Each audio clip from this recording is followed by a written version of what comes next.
bisa berdoa di Jakarta, emang mesti harus di Israel. Itu betul pendapat itu.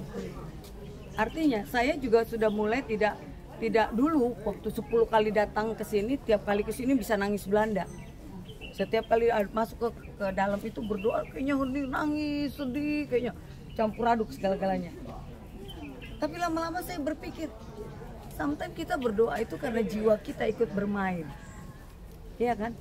Jadi orang yang suka berpikir dengan logika suka bilang, kan di mana aja bisa berdoa. Betul nggak? Itu nggak salah sebenarnya. Tapi di sini menangis pun tidak salah.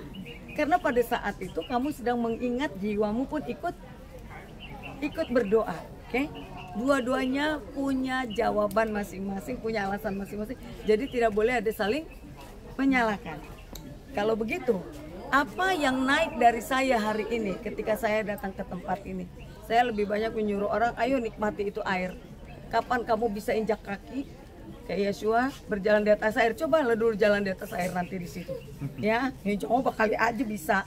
Tapi momen di sini yang saya mau ingatkan adalah kita lagi bicara tentang komunikasi. Di zaman akhir, banyak orang yang korslet karena tidak bisa berkomunikasi. Komunikasi akan menjadi sesuatu yang sangat penting yang menentukan kita akan bisa damai atau perang. Komunikasi. Itu sebabnya sebagai hamba Tuhan kita udah mulai harus mempersiapkan. Saya juga sedang mempersiapkan diri saya. Sebagian saya sudah mempelajari dari kitab, ternyata Bapak Tuhan kita tuh kalau berkomunikasi enggak lagi seperti zaman dulu. Sekali dia ngomong, udah pasti itu dia. Nah, dia bisa 3 kali bicara. Apakah kau mengasihiku? Apakah kau mengasihiku? Apakah kau mengasihiku? Tapi biasanya kalau dia sampai 3 kali harus berbicara dengan kamu dengan satu persoalan yang sama terus, artinya kau jangan menjawab dengan cara yang sama. Karena Yohanes menjawab, so pasti aku mengasihi engkau. Ketiga kali tanya, apakah kau mengasihiku? So pasti aku mengasihi engkau. Ketiga kali, apa jawab Yohanes? Engkau tahu isi. Akhirnya dia bilang ini, capek deh. Kau tahulah isi hatiku. Sebenarnya itu kan gaya kita kan. Tapi dengan kata lain, dia sudah mulai berpikir kenapa sampai 3 kali. Apakah dia tidak tahu bahasaku, aku mengasihi? Tangkap ini. Berarti mari kita belajar. Waktu Yohanes menjawab, engkau tahu hatiku. Dia sudah tidak lagi menjawab dengan cara dan pola yang biasa. Tapi dia mulai mencoba mengerti bentuk pertanyaan itu. Bukan lagi pertanyaan biasa, tapi pertanyaan yang harus dijawab dengan mengerti. Yohanes atau Simon Petrus? Simon Petrus, sorry.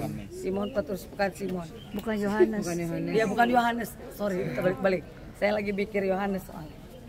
Ya, jadi itu yang saya mau katakan.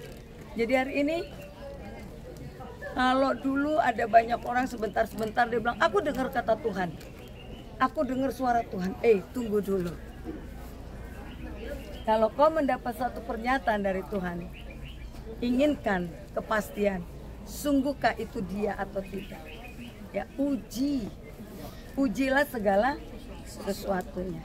Ya, karena ini pola gaya bahasa, cara bertanya. Dan cara juga dia menyatakan bahasanya. Ya, sering 3 kali. Kalau dia memanggil Samuel, dipanggil berapa kali? 3 kali. Perhatikan itu.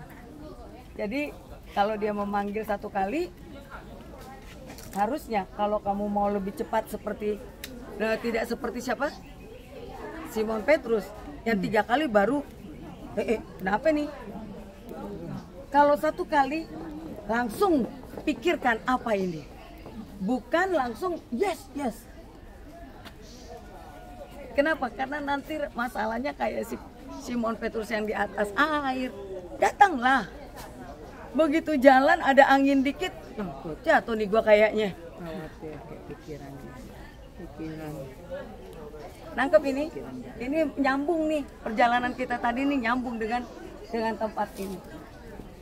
Tapi kalau kamu sudah tahu yang manggil itu adalah dia, harusnya kamu percaya. Ya, jadi kalimat kalimat tidak percayakah kamu, kamu orang yang tidak Saya. percaya. Berarti hari ini kalau kau total bilang hidupmu untuk dia, harus total percaya. Kalau kau dengar memang dia minta hidupmu untuk dia, percaya. Dan jangan pikirkan yang lainnya, jangan khawatir dengan hal yang lainnya. Oke? Oke. Ini banyak, saya bicara lebih banyak mungkin ke anak-anak Gibeon, ya, karena tempat ini adalah tempat panggilan. Pelayanan. Ya, apakah kau mengasihi? Gembalakanlah domba. Gembalakanlah domba-domba. Jadi orang yang diutus menggalakan domba-domba adalah orang yang berani bilang, engkau tahu isi hati. Artinya dia memberi jawaban bukan yang lip sync, tapi Dari hati. Dari hati. dari dalam. Selidiki aku, katanya. Ya. Nih, ujilah diriku. Beranikah? Ada banyak orang selidiki aku, begitu ujilah aku, ujinya nggak berani. Kenapa? Karena uji berarti kau dites. Iya. Siap untuk dites. Datang. Berani turun nggak? Begitu ada angin diuji kan? Jatuh nih gue. Akhirnya yang bikin jatuh siapa? Pikiran sendiri. Oke, sekarang itu air. Kalian pergilah. Pergilah. Sini aja.